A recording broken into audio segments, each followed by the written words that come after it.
Selamat malam semuanya. Siapa yang minggu ini ke likuidasi? Angkat tangan. Oh, saya angkat tangan jadi. Pertama-tama saya ucapkan terima kasih banyak atas kehadiran teman-teman semuanya. Juga Pak Oscar, Pak Gabriel Ray, teman-teman dari Holy Wings, Pak Ivan, Bro Thomas, dan Bro Tejo semuanya. Jadi langsung tadi udah dipaparkan secara spesial oleh Bro Timothy. Sangat bagus pemaparannya. Kita apresiasi semuanya.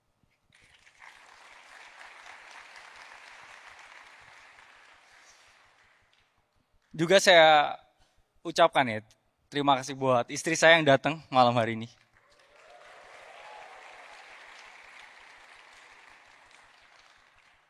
Alhamdulillah cewek anaknya.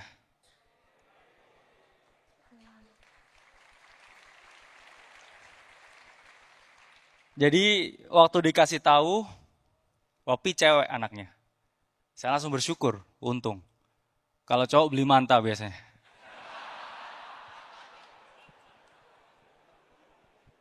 Oke, langsung kita mulai presentasi malam hari ini.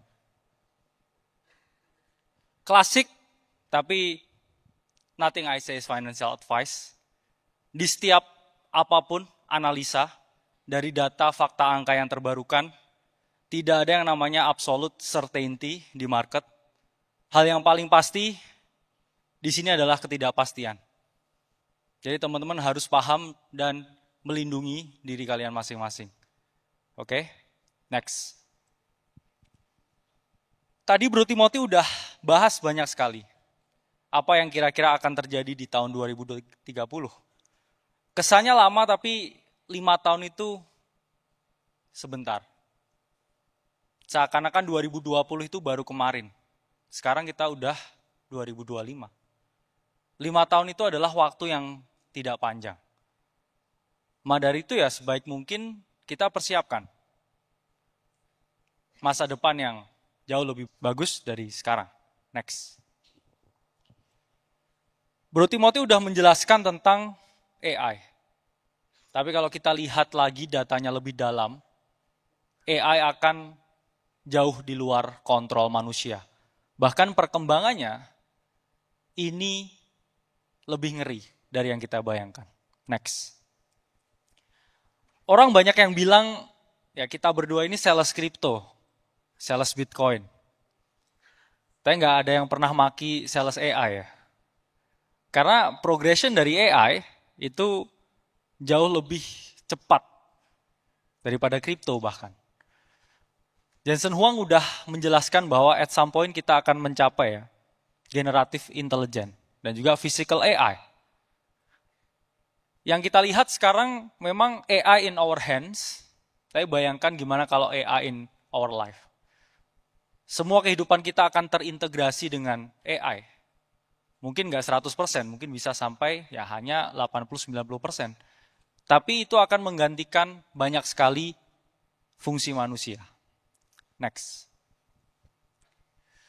Dan adanya DeepSeek dari China itu adalah persaingan yang bagus.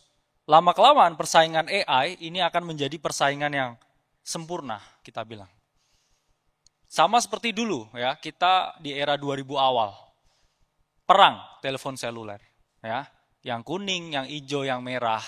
SMS 100 rupiah, 10 rupiah, 0 rupiah hingga akhirnya semua pakai WhatsApp. Udah nggak relevan lagi. 5 tahun ini kita akan disajikan oleh pertarungan sengit provider dan juga perusahaan AI. Yang mana kita sebagai konsumen kita hanya akan menikmati karya-karya mereka.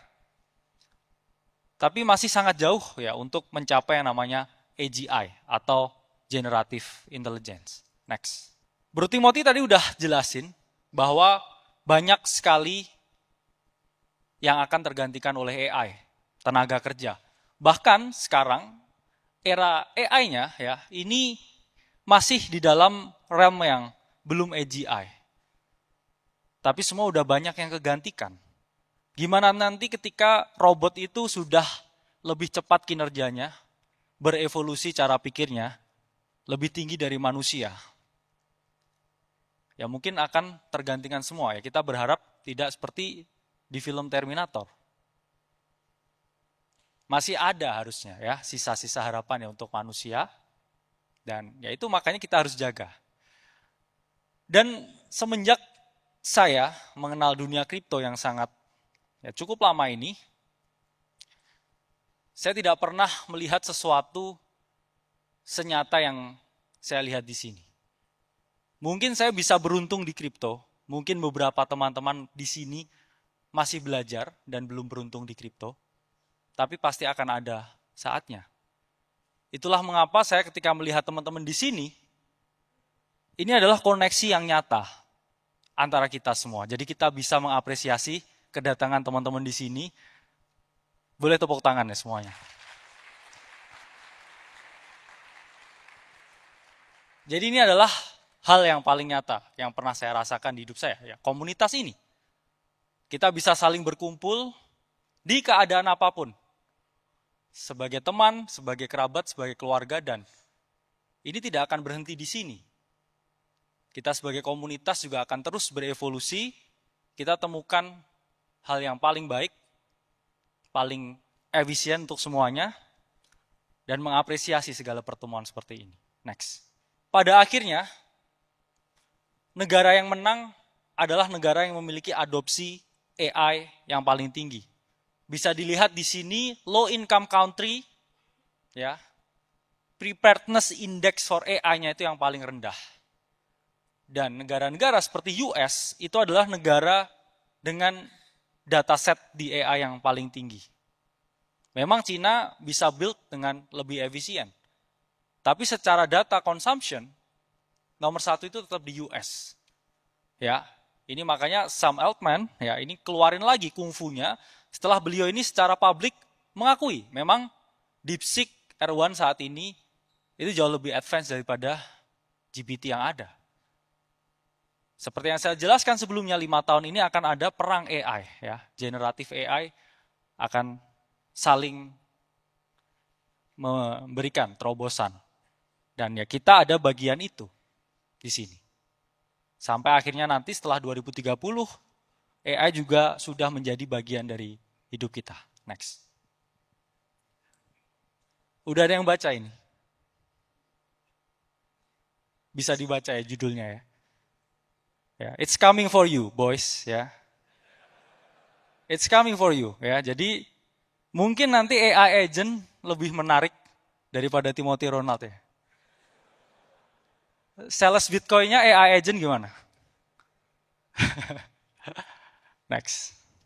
Dan kedua, di tahun 2030 tidak coba ya untuk menakut-nakuti atau menjadi seorang peramal, tapi tokenization is coming dan potensi cybersecurity yang tinggi akan terjadi. Next. Kita udah melihat bahwa agenda utama dari WEF, you will own nothing and be happy. Kenapa bisa own nothing? Karena industri tokenisasi itu terus berkembang dari tahun ke tahun. Apa itu tokenisasi? Fractional ownership. Kalian nggak punya 100% apa yang kalian rasa punya. Sehingga kepemilikan akan dibagi-bagi, kepemilikan akan terbagi. Dan ini adalah agenda utama yang didorong. Kalau kita lihat BlackRock, mereka ungkapkan, satu industri, satu sektor di kripto yang mereka hanya mau invest, itu adalah sektor tokenisasi. Jadi tokenisasi is coming for us. Next. Dan pasti ada yang namanya pro dan kontra. Memang ya secara teknologi digital, liquidity akan meningkat. Kita mungkin nggak harus punya 100% tentang sesuatu. Beberapa aset seperti yang tadi dijelaskan lukisan, harganya sampai 100 juta US dollar lebih, itu bisa fractional ownership. Kita bisa bagi-bagi kepemilikan. Semua aset, komoditas, dan juga digital item yang ada. Tapi itu pun juga memiliki sisi kontra. Dengan adanya teknologi tokenisasi yang terlalu tinggi, saya bilangnya hyper tokenization, yaitu pasti akan meningkat yang namanya risiko cyber security, risiko cybercrime. Next. Ini ada beberapa cyber security attack yang mungkin terjadi di tahun 2030. Bayangkan aja, ketika semua ini serba digital, hyper tokenization terjadi, dan boom, dalam sekejap ini bisa diambil dari tangan kita. Ya itulah mengapa di sini ada fungsi blockchain. Relatif lebih tinggi ya security on the Web3 basis daripada on the Web2 basis. Secara logika. Ya. Next. Dan ketiga, setelah AI merajai, kemudian manusia udah tidak bisa memegang kendali. Selanjutnya hyper tokenization, hyper cyber security risk, dan pasti akan banyak sekali konflik geopolitikal yang terjadi di tahun 2030. Next. Tebakan teman-teman, banyak yang benar.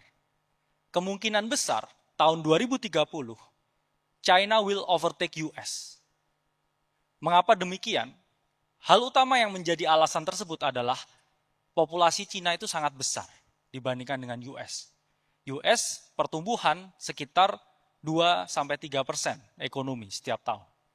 Tapi China, karena penduduknya jauh lebih banyak, itu di 5-6% pertumbuhan ekonomi setiap tahun. Jadi ya mau nggak mau, dengan adanya jumlah penduduk yang lebih banyak di China, China will overtake US. Next. Dan Uni Eropa ya di tahun 2030, ini mereka akan memilih antara mereka berkubu dengan China atau berkubu dengan Amerika. Mereka ada di persimpangan. Pastinya mereka juga akan memilih yang jadi pemenang. Dan juga kita tahu, Ray Dalio di bukunya dijelaskan bahwa China will overtake US secara ekonomi. Kita udah melihat ya sneak peek-nya di DeepSeek, tapi kita juga melihat juga banyak dari China ya, teknologinya sedikit relatif overclaim. Oke, jadi itu akan menjadi perdebatan dan market yang akan menentukan. Dan kita akan menjadi saksi, ya kita akan melihat sejarah secara langsung. Next. Saya udah bilang ke teman-teman, the cycle is getting harder. Untuk jadi di 2021, crypto millionaire is easy, was easy. Tapi untuk sekarang, tidak semudah yang teman-teman bayangkan. Dan mengapa saya yakin cycle ini adalah cycle terakhir untuk teman-teman bisa memperoleh keuntungan maksimal. Bahkan sekarang pun, saya rasa teman-teman di sini juga udah mulai pesimis ya dengan keadaan market yang ada. Kok tambah sulit dibanding 2021? Kalian yang di sini dari 2021 pasti udah paham bahwa cycle-nya ini menjadi lebih sulit lagi. Gimana cycle selanjutnya? Pasti juga lebih sulit lagi. Next. Kalau kita lihat apa yang membuat cycle ini menjadi sulit, akan ada race untuk kripto dan juga race untuk AI. Next. Awalnya kripto ini memang hanya untuk masing-masing individu. Player versus player. Era di sekitar di bawah 2018, 2013, 2014, 2015. Kemudian institusi mulai masuk. Mereka bikin exchange, ya, mereka hold self custody. Kita akhirnya berkomunikasi ya antara player ya dengan company. Tapi eranya selanjutnya ini udah next generation lagi. Karena the country will join the race. Donald Trump dan juga USA ini juga akan mengadopsi Bitcoin, strategic reserve. Bayangkan gimana kalau negara yang udah ikut FOMO dengan trillions dollar yang mereka miliki dan kapitalisasi Bitcoin only yang masih di bawah 2 triliun US dollar. Akan ada inflow yang sangat masif dan FOMO ketika negara-negara ini ikut masuk, ikut membeli, ikut mengadopsi cryptocurrency dan juga Bitcoin. Next. So far, Donald Trump ini orang yang sangat konservatif. Hal yang paling Trump tekankan itu adalah bisnis dan juga investasi. Dan ya kalau kita lihat ya, playbook US dollar setelah kemenangan Trump di tahun 2016. Awalnya optimis, tapi karena berbagai kebijakan waktu itu dan juga Trump mementingkan investasi, money will flow. Dan kita masih sangat yakin, ya, next, dengan Trump terpilih kembali, Bitcoin ini akan mengikuti playbook di tahun 2016-2017. Jadi memang setelah Trump terpilih ini, banyak saya bilang penyesuaian yang dilakukan oleh beliau. Dan market itu cenderung overreact. Overreaction itu adalah hal yang wajar, apalagi di aset yang spekulatif seperti cryptocurrency. Tapi gimana kalau kebijakan ini udah tune in? Gimana kalau mereka sudah mulai adopsinya? Ya kita akan melihat FOMO yang luar biasa dari seluruh negara di belahan dunia. Next. Lalu mengapa? Ini adalah cycle terakhir teman-teman bisa cuan. Ini adalah cycle terakhir, easy money yang bisa teman-teman dapetin. Next. Market akan selalu mengalami pendewasaan. Seperti yang Bro Timothy tadi jelaskan. Kalau kalian get in lebih early, the numbers you get is more daripada kalian yang terlambat. Next. Kita sekarang memasuki era early majority. Belum late majority dan seterusnya. Kita masih ada ya di dalam era-era yang mana kita mendekati golden prime dari kripto. Belum. Kalau kita melihat Indonesia pun belum 50 juta. Negara-negara lain adopsinya itu jauh lebih besar daripada kita semua. Dan kalian di sini bukan yang paling awal, tapi bukan terlambat juga. Pas. Keberadaan kalian di sini itu adalah momen yang tepat, waktu yang tepat, dan event yang tepat. Ya, saya harap juga mendengarkan orang yang tepat. Karena ketika saya memulai, tidak ada seperti ini. Tidak ada teman, tidak ada panduan, tidak ada himbauan. All by myself. Tapi lihat kalian semua, lihat kita semua di sini. Kita bisa berkumpul, kita bisa sharing ideas, dan itu yang paling mahal. Itulah mengapa kita harus mengapresiasi komunitas seperti ini. Next. Ini adalah chart S&P 500. Di mana pada era 90 sampai 2000 awal, kita melihat volatility era. Sebelum akhirnya konsisten growth dari tahun ke tahun. Next. Bitcoin ini sudah lepas dari volatility era. Kita ini sedang berada di dalam era konsisten growth tahun ke tahun. Itulah mengapa ketika teman-teman di kripto dan tidak memiliki exposure di Bitcoin sama sekali, itu adalah recipe for disaster. Karena sangat sulit bahkan untuk mengejar konsistensi growth dari Bitcoin kalau kita lihat secara teknikal.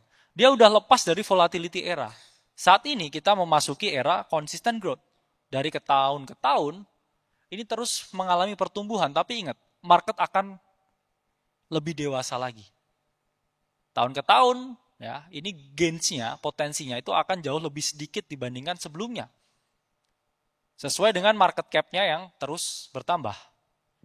Next.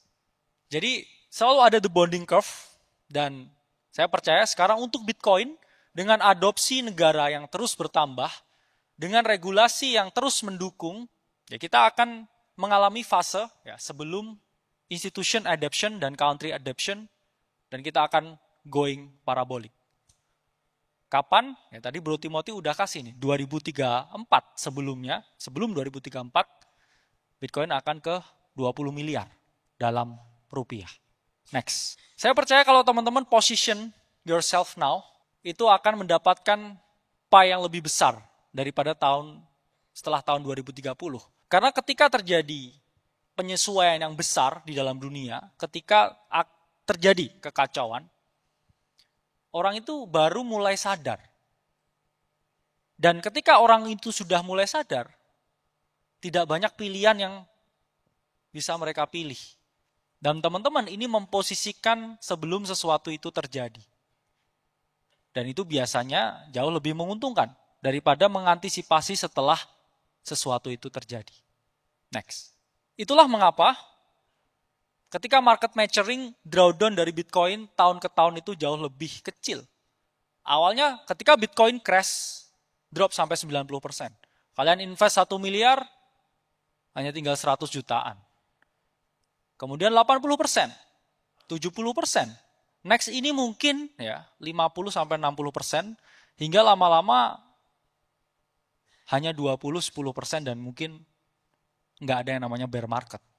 Karena aset ini mengalami yang namanya pendewasaan. Next. Kedua, makin lama trading altcoin itu makin sulit. Karena pilihannya itu nggak sedikit dulu. Kita dibanjiri dengan banyaknya altcoin yang ada di market, tapi sedikit sekali altcoin ini yang perform. Next. Karena awalnya ya 2018 kalian ya tutup mata beli apapun masih untung. 2021 taruh beberapa juta bisa jadi miliaran. Sekarang taruh beberapa juta besoknya dirakpul. Karena terlalu banyak altcoin yang ada di pasar, terlalu sedikit yang perform. Dan di cycle ini, ya, ini penjahatnya dua sebenarnya. Satu, itu adalah leverage trading yang terlalu berlebihan.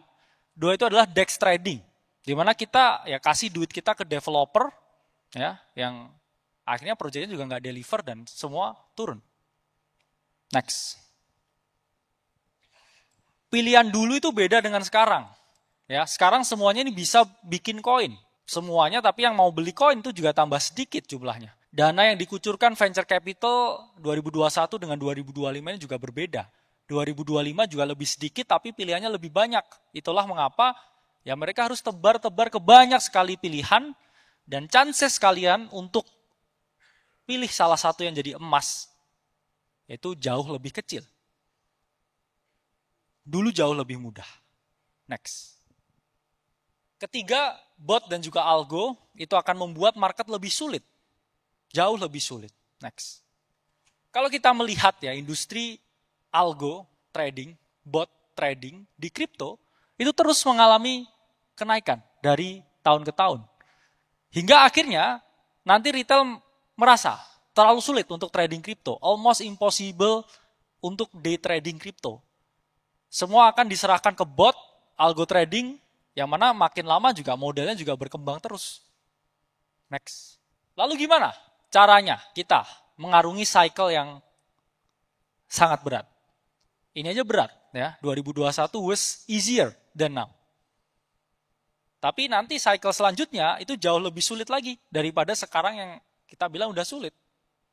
Lalu gimana? Di sisa-sisa 2025 ini, technically, practically, apa yang harus saya lakukan? Pertama, next. Tetap kerja. Ya. Ada yang quit kerjaan karena kripto? Coba angkat tangan. Angkat tangan. Yang mau fokus kripto? Terus keluar kerjaannya? Ada? Nggak ada ya? Ya kalau ada saya suruh panggil security nanti. Ya, karena yang selalu teriak-teriak biasanya ya. Jangan keluar kerjaan. Ya. Tambah lagi income-nya dan jauhi leverage. Ya. Next. Karena Charlie Munger pernah bilang, ya, 3 hal yang membuat laki-laki bangkrut. Ya. Ladies, ya. Enggak, saya setia. Ya. Liquor, enggak minum juga. Tapi leverage trading. Ya, makanya hati-hati. Ya. Buat teman-teman semua. Next. Karena it's a very heartbreaking statistic. Ya ini Bro Timothy yang kirim ke saya. Bro lu yang mana? Yang ini atau yang ini nih? Dia kirim gitu. Karena almost impossible to beat the market every single day. Dengan ribuan pair yang ada, posisi 2 arah, dan juga market direction yang sulit ditebak. Itulah mengapa ya dari 100 orang 13 yang keluar kalau di kasino itu menang. Tapi 100 orang ya yang main di thrift itu cuma satu yang menang, enggak Pak. Ini statistiknya ya. Ya pakai exchange lokal. Next. Kedua ya kita harus tahu gimana caranya main. Ya, kalau kita mau bertahan at least nggak menang, at least nggak kalah dulu. Ya. Next.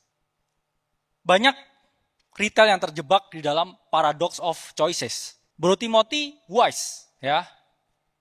Bikin cicil Bitcoin, oke? Okay? Itu saya udah nggak mau niru-niru tuh ya. Bro Timothy bikin borong Bitcoin ya. Terus yang lain-lain mungkin mulai ikut-ikut tuh nyicil. Tapi yang dicicil mantap.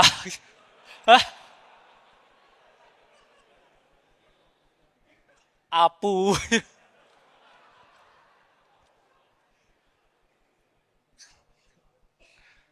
Sakit apa itu? Jadinya kita distract away ya dari sesuatu yang kita sebut ya sebagai the real goal. Next. Ini adalah barbell strategy ya. Ultra konservatif ya dengan ini ada yang nyicil apu itu kayaknya. Oh itu anaknya. Dan ya ultra high risk. Nabung Bitcoin yang dilakukan oleh Bro Timothy itu adalah the perfect example ya. Kalau kita mau menerapkan 70 30 80 20 80% capital kita untuk nabung Bitcoin. Sisanya, ya terserah ya. Kalian mau DEX trading, mau beli token ICO, ya mau staking, NFT, etc. Tapi 80-70%-nya tetap harus di Bitcoin. Karena kalau enggak, ya kalian akan kelabakan. Ya. Kelabakan untuk bersaing dengan consistent growth dari Bitcoin. Karena kalian kadang JP, kadang nggak JP, ya. Kadang sekarang JP happy, cuman take pictures, yang nggak take profit besoknya hilang duitnya. Banyak nggak yang ngerasa gitu? Banyak sekali. Ya itulah kenapa ya saya bilang kalian harus lebih paham cara mainnya untuk sekarang. Next. Lalu kenapa harus tetap punya Bitcoin? Next. Ya kita lihat series ya. Ini series yang saya bilang paling legendaris ya di kripto Indonesia. Karena nggak ada orang yang secara konsisten ya bisa show up tanpa technical analysis, tanpa apapun, cuman membeli sesuatu dan untung. Ya kita bisa apresiasi juga. Ya.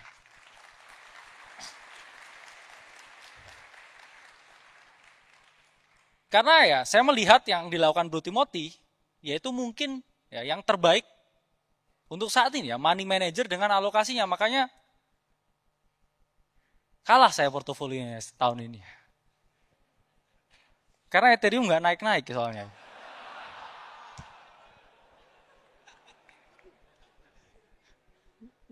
Ya mention Vitalik dong. Ya, I'm a little bit ya getting burned dengan play altcoin. Tapi ya memang saya 70%, 80% masih ada di Bitcoin. Tapi 30%-nya ini, ya apakah 10x? Masih belum. Sangat sulit untuk mengalahkan Bitcoin secara konsisten. Saya harus riset, harus rotasi naratif. Ya, AI super cycle tiba-tiba keluar DeepSeek boom.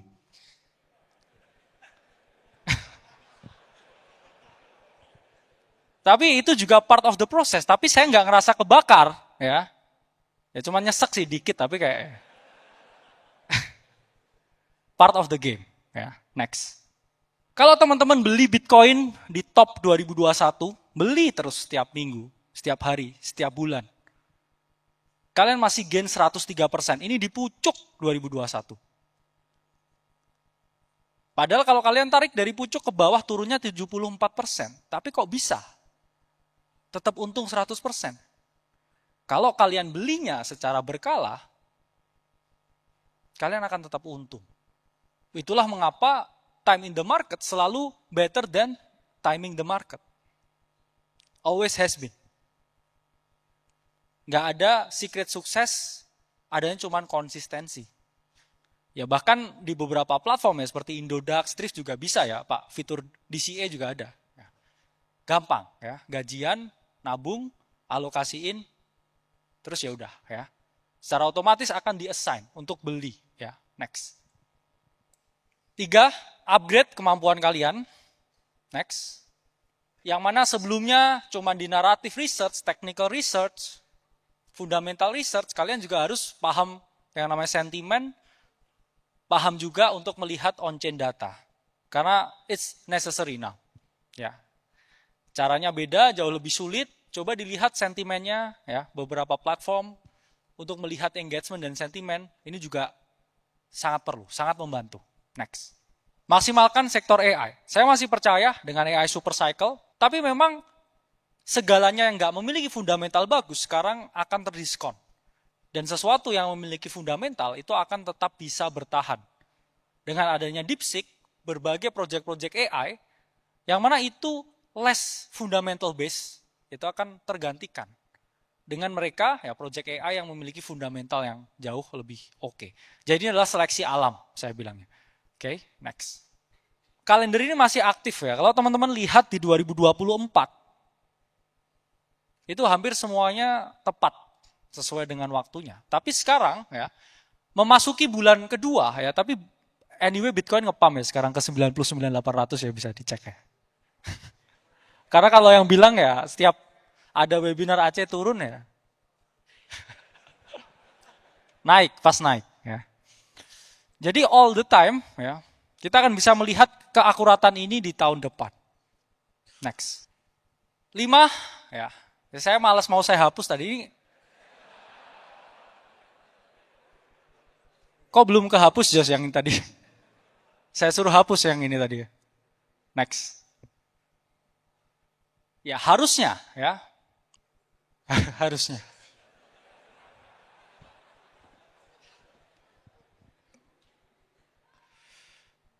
Harusnya. Harusnya ini play out. Ya, harusnya. Next. Ya, karena ini ya, I will give some hopium. Fund volume dari Ethereum terus meningkat. Ya kalian nggak beli tapi institusi yang beli. Ya. Institusi yang beli, tenang. Ya. Karena kalau kita lihat fund volume dari Ethereum itu terus mengalami peningkatan. Next. Dan kalau kita lihat ya, ETF dari Ethereum itu terus bertambah. Secara volume memang nggak apple to apple kalau dibandingkan dengan Bitcoin. Tapi untuk sekarang, ya, ini lebih dari 1,6 juta Ethereum. Ya, kalau kita lihat ETF-nya terus bertambah jumlahnya dan it's only getting more ya, dengan adopsi institusi yang ada sekarang. Dan ya kita lihat ya ETF, XRP, ya, Solana ini mau di-approve sebentar lagi. Jadi altcoins will get their time ya untuk adopsi dari institusi. Tapi balik lagi, karena terlalu banyak pilihan yang ada sekarang, jadi jauh lebih sulit. Next. Dan keenam ini yang terakhir ya, take profit bukan take picture ya. Next. Saya selalu percaya dengan teori ya 5-year cycle teori so far sejauh ini, meskipun the cycle is getting harder, dan saya juga masih percaya ya top sekitar ya 500 hari ya setelah halving. Tapi topnya ya drawdown-nya nanti harusnya ya itu juga jauh lebih kecil. Dan sekarang bear market atau nggak bear market udah sama aja buat retail. Kenapa? Karena retail aktivitas tradingnya itu nggak beli Bitcoin. Belinya APU. Ya itulah mengapa ya. Retail activity itu masih sangat kurang, masih sangat sedikit. Drawdown Bitcoin nanti juga makin lama juga akan makin berkurang. Ya, kita berharap ya cycle-nya lebih panjang. Tapi kalau kita lihat time to time, top dari Bitcoin itu selalu 500 hari setelah Bitcoin halving. Saya nggak pernah advise teman-teman untuk sell semuanya Bitcoin. Next. Karena bear market itu nggak selama itu. Ya. Yang lama tuh nunggu mantan naik. Ya. Karena 3 konsekutif ya, green years dengan 1 drawdown di tahun, apalagi kayak Bro Timothy ini, ya beliau ini nggak jual Bitcoin-nya, ya. Saya tanya kok kuat banget bijinya gitu. Karena bear market itu cuma setahun, ya. Dan setahun itu waktu yang nggak lama. Apalagi kalau kalian takut ya nanti kelewatan ya waktu bear marketnya, ya jangan dijual semuanya. Next. Never sell your Bitcoin. Tapi kalau sedikit nggak apa-apa biasanya ya. Karena kalau kalian ngurangin sedikit beban mental, apalagi yang beli Bitcoin dari tahun 2023, ya kalau udah di moonback ya terserah, hold forever. Tapi kalau kalian ya yang nggak siap dan juga nggak pernah ngalamin bear market sebelumnya, ya ini bisa jadi ya salah satu strategi di mana kita kurangi exposure, ya perbanyak cash USDT, dan kita flowing around tapi nggak pernah lari dari market. Kita selalu up to date dan kita juga akan selalu ada di sini untuk kalian. Tapi pertanyaan apakah kalian akan tetap ada di sini untuk kita atau enggak? Ya itu pertanyaannya. Ya, next. Dan terakhir, ya, nothing I say is financial advice. Ya, please do your own research. Dan saya Kalimasada dari Akademi Kripto. Sampai berjumpa di kesempatan selanjutnya.